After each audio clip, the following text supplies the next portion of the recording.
News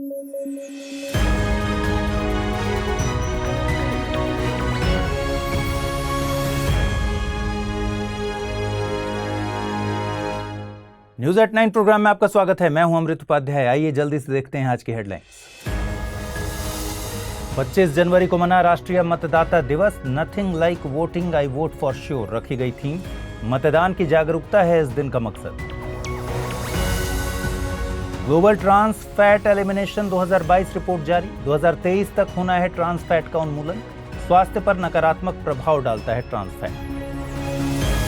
और BBC की documentary खबरों में भारत ने औपनिवेशिक मानसिकता बताया। यूके पीएम ने किया भारत का समर्थन।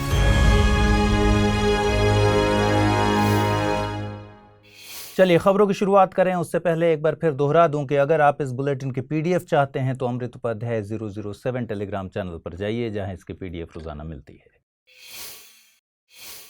खबरें शुरू करें।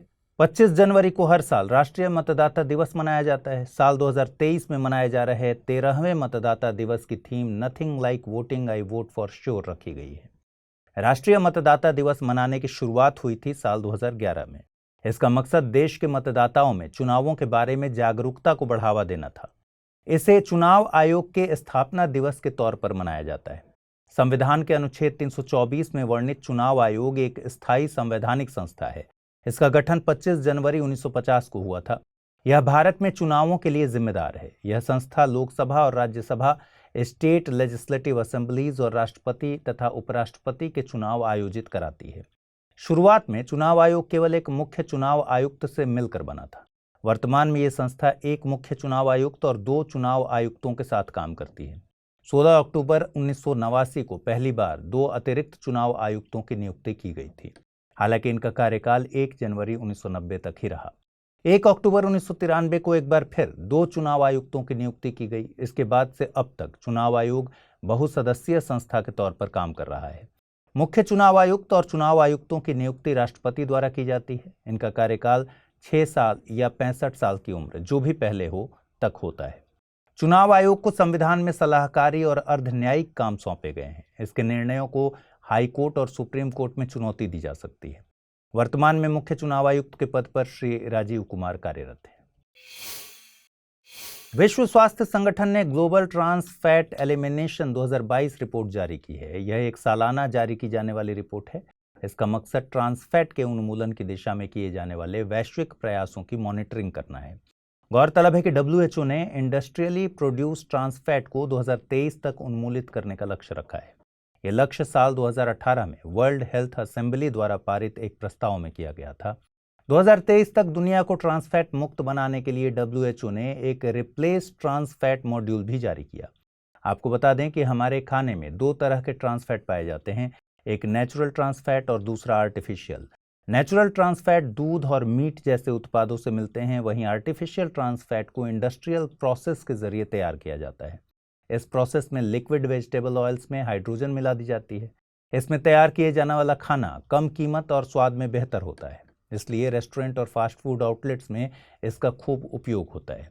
Trans fat biscuit, cookies, frozen pizza, crackers आदि में, पैकेज्ड फूड जो भी होते हैं उसमें इस्तेमाल होता है। कंपनीज पैकेज्ड फूड के न्यूट्रिशन फैक्ट्स पैनल में इसके बारे में जानकारी भी देती हैं। ट्रांस फैट हमारे शरीर में खराब LDL यानी कोलेस्ट्रॉल को बढ़ाता है, साथ ही अच्छे HDL कोलेस्ट्रॉल को कम करता है। ट्रांस फैट का उपयोग हृदय संबंधी और टाइप 2 डायबिटीज जैसी बीमारियों को बढ़ावा देता है। इस खबर की अहमियत को समझना हो तो साल 2011 में यूपीएससी की प्रारंभिक परीक्षा में पूछे गए सवाल पर गौर करिए। सवाल क्या पूछा गया था? आहार उत्पादों के विक्रय में जुटी एक कंपनी यह विज्ञापित करती है कि उसके उत्पादों में ट्रांस फैट नहीं होती। उसके इस अभियान का उपभोक्ताओं के लिए क्या अभिप्राय है? कंपनी के आहार उत्पाद हाइड्रोजनीकृत तेलों से नहीं निर्मित किए जाते। कंपनी के आहार उत्पाद पशु उत्पन्न वसा या तेलों से नहीं निर्मित किए जाते। कंपनी के द्वारा प्रयुक्त तेल संभवतया उपभोक्ताओं के हृदय वाहिका स्वास्थ्य को क्षति नहीं पहुंचाएगा। उपर्युक्त में से कौन सा या से कथन सही है या है? केवल 1, 2 और 3, 1 और 3, 1, 2 और 3। इस प्रश्न का सही जवाब है ऑप्शन डी, यानी तीनों कथन सही हैं। बीबीसी यानी ब्रिटिश ब्रॉडकास्टिंग कॉरपोरेशन की documentary India the Modi question खबरों में है। भारत सरकार ने इसे प्रोपेगेंडा और औपनिवेशिक मानसिकता करार दिया है। यूके के प्रधानमंत्री ऋषि सुनक ने भी इस पर अपनी असहमति जाहिर की है। इस डॉक्यूमेंट्री के खिलाफ यूके में रह रहे भारतीय समुदाय द्वारा लंदन स्थित बीबीसी मुख्यालय के सामने विरोध प्रदर्शन भी किया जाएगा। ये पहला मौका नहीं है जब बीबीसी ने एंटी इंडिया अप्रोच दिखाई हो। हम जानेंगे कि बीबीसी क्या है, जिसकी डॉक्यूमेंट्री पर भारत और यूके दोनों की सरकारें स्टेटमेंट जारी कर रही हैं। बीबीसी का गठन एक प्राइवेट कॉरपोरेशन के तौर पर 18 अक्टूबर 1922 को हुआ था। तब इसे ब्रिटिश ब्रॉडकास्टिंग कंपनी के नाम से जानते थे। साल 1926 में हुई स्ट्राइक के कवरेज के चलते बीबीसी को ब्रिटेन की जनता की सराहना मिली। इसी साल ब्रिटेन की संसदीय समिति ने इस कंपनी को क्राउन चार्टर्ड ऑर्गेनाइजेशन का दर्जा देने की सिफारिश की थी। इसे ब्रिटिश ब्रॉडकास्टिंग कॉरपोरेशन नाम दिया गया। कंपनी अंतिम रूप से संसद के प्रति जवाबदेह हो गई, हालांकि अपनी गतिविधियों के लिए इसे स्वतंत्रता हासिल रही। वर्तमान में बीबीसी रॉयल चार्टर के अधीन काम करती है। इसे हर 10 साल पर रिन्यू कराना होता है। बीबीसी को लेकर नाराजगी केवल भारत तक सीमित नहीं है। ब्रिटेन की कंजर्वेटिव पार्टी के सांसद बीबीसी को लेफ्ट विंग बायस करार देते हैं। वहीं लेफ्ट विचारधारा वाली लेबर पार्टी बीबीसी पर होमोफोबिया और ट्रांसफोबिया को लेकर आरोप लगाती रही है। भारत और इजिप्ट के बीच रणनीतिक सहयोग को लेकर सहमति बन गई है। इस सहयोग में राजनीतिक, सुरक्षा, रक्षा, आर्थिक और ऊर्जा संबंधी मामलों को शामिल किया जाएगा। इस मौके पर दोनों देशों के बीच साइबर सहयोग को लेकर भी सहमति बनी। गौरतलब है कि इजिप्ट के राष्ट्रपति अब्दुल फतेह अल सीसी 2023 के गणतंत्र दिवस में मुख्य अतिथि के तौर पर शामिल हो रहे हैं। वे इजिप्ट के पहले राष्ट्रपति हैं जिन्हें भारत में गणतंत्र दिवस में मुख्य अतिथि के तौर पर आमंत्रित किया गया है। साल 2023 के चीफ गेस्ट के सिलेक्शन में NAM यानी नाम गुटनिरपेक्ष आंदोलन के इतिहास ने अहम भूमिका निभाई। नाम के फाउंडिंग मेंबर में इजिप्ट के पूर्व राष्ट्रपति गमाल अब्देल नासिर शामिल थे। नाम की स्थापना में भारत के पहले प्रधानमंत्री पंडित जवाहरलाल नेहरू की भी महत्वपूर्ण भूमिका रही है। साथ ही इसमें भारत और इजिप्ट के 75 सालों के रिश्तों का भी अहम योगदान रहा है। भारत ने इजिप्ट को G20 सम्मेलन में विशेष अतिथि के तौर पर आमंत्रित किया है। सितंबर 2023 में G20 का सालाना सम्मेलन भारत में आयोजित किया जा रहा है। आपको बता दें कि संविधान सभा द्वारा भारतीय संविधान को 26 नवंबर 1949 को अपनाया गया था। वहीं इसे लागू 26 जनवरी 1950 को किया गया। इसलिए इस दिन को गणतंत्र दिवस के तौर पर मनाया जाता है। दिसंबर 1929 में कांग्रेस के लाहौर अधिवेशन में पूर्ण स्वराज का संकल्प पारित किया गया था। इस प्रस्ताव को आधिकारिक तौर पर 26 जनवरी 1930 को लागू किया गया। इसलिए 26 जनवरी का दिन स्वतंत्रता के बाद भी अहम रहा और इस दिन को संविधान लागू करने के लिए चुना गया। आइए जल्दी से देखते हैं बुलेटिन पर आधारित प्रश्न। पहला प्रश्न है, एक स्थायी स्वतंत्र निकाय है। संविधान के अनुच्छेद 324 में इसका जिक्र है। 3 सदस्यों से बनी इस संस्था के सदस्यों की नियुक्ति राष्ट्रपति करते हैं। उपरोक्त पद किस संस्था के बारे में है? वित्त आयोग, चुनाव आयोग, मानवाधिकार आयोग या फिर नेशनल ग्रीन ट्रिब्यूनल। अगला सवाल है, निम्नलिखित कथनों पर विचार कीजिए। रिप्लेस ट्रांस फैट मॉड्यूल विश्व स्वास्थ्य संगठन द्वारा जारी किया गया है। राष्ट्रीय मतदाता दिवस मनाने की शुरुआत साल 2014 से की गई। G20 का 2023 में सम्मेलन भारत में आयोजित होना है।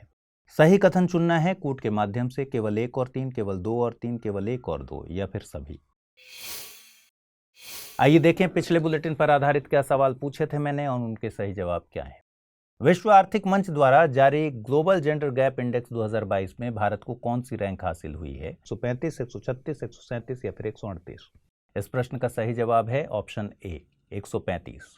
अगला सवाल पूछा था मैंने, कथनों पर विचार कीजिए। रेड होल माइनिंग तांबे की माइनिंग से संबंधित है। रेड होल माइनिंग को मुख्य तौर पर दक्षिण भारतीय राज्यों में देखा जाता है। सही कथन या कथनों का चुनाव करना था। केवल 1, केवल 2, 1 और 2 दोनों, न तो 1 नहीं 2। सही जवाब है विकल्प डी, यानी दोनों कथन गलत है। रेड होल माइनिंग कोयले की माइनिंग से संबंधित है। रेड होल माइनिंग को मुख्य तौर पर उत्तर पूर्वी भारतीय राज्यों में देखा जाता है। तो आज के बुलेटिन में इतना ही रखते हैं। आज पूछे गए सवालों का जवाब जरूर कमेंट बॉक्स में दीजिएगा। आपको ये बुलेटिन कैसा लगा ये ज़रूर बताइएगा। और स्टडी IQ IAS हिंदी को अभी तक सब्सक्राइब नहीं किया है तो सब्सक्राइब कर लीजिए। नमस्कार।